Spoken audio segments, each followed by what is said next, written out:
Alright, so next up, guys, I was lucky enough to get asked to demo an X-Carve machine. I've got all the components set up, I've got some time on my hands, and we're going to go ahead and set up an X-Carve from Inventables. We'll see how it goes. I'm not going to film the whole process, but we're going to see how long it takes me to build this. It's Friday night at about 10 o'clock. I just started unpacking all the different boxes and materials, and I've been sitting on this machine for about a year. We'll go ahead and put it together this weekend and see how it goes. So I'll film a little bits as I go. Really happy to get this machine and demo it out. Really excited to try some new things once I get this going. So stay tuned here. We'll see how this goes as I put together my Inventables X-Carve. So I got the large 1000mm set up here, got all the parts laid out, got all the instructions, and we'll see what I can do. So I made it through the first two sets of instructions here relatively quickly. The way the instructions are laid out with the video and the instructions online, this actually went pretty well. This is the motor head that'll slide back and forth. That's the first two pieces. It feels like we're about halfway through. I'm moving into wiring.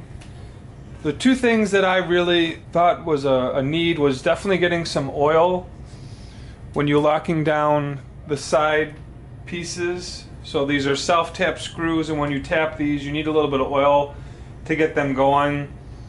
Other than that, I haven't had any problems. It's going together pretty nicely. I'm going to start wiring here, like I said, and we'll see what happens. Alright, so about 6 hours today and about 4 hours yesterday, and I've got the machine testing out. I can move it via my computer. I can move it up and down.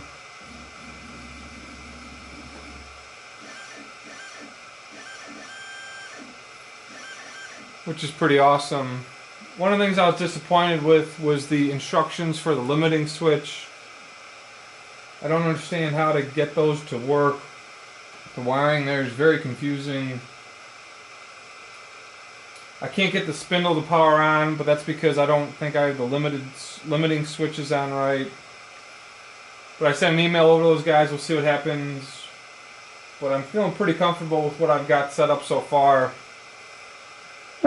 Got everything lined up. I got all the belts tightened. So we made some good progress over about 10 hours here. Now I just got to figure out how to get the spindle to go and tighten down some of the frame here. But feeling pretty confident. Hopefully tomorrow I can get some carving going. Alright, so it's Sunday morning here. I've got the X-Carve running. I still have to play with the limit switches. It's it's doing it up here on the Z, but not on the Y, and I canceled it before it got to the X. But we're going to try a test run here. I'm using their easel software program. Real easy. I got my logo. I'm going to dump it on here, and let's see how this goes.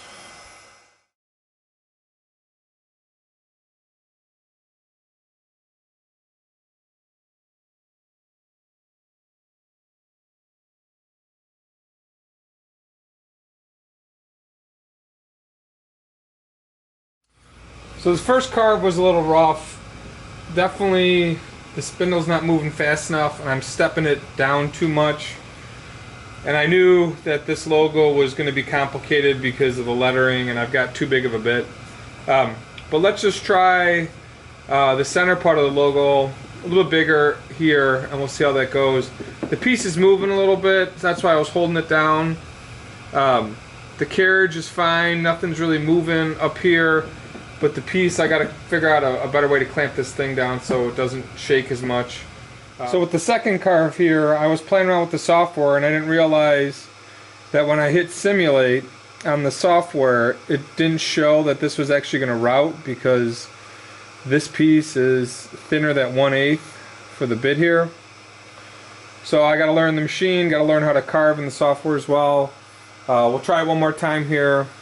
see what I can do. I'm gonna use the smaller bit that I've got.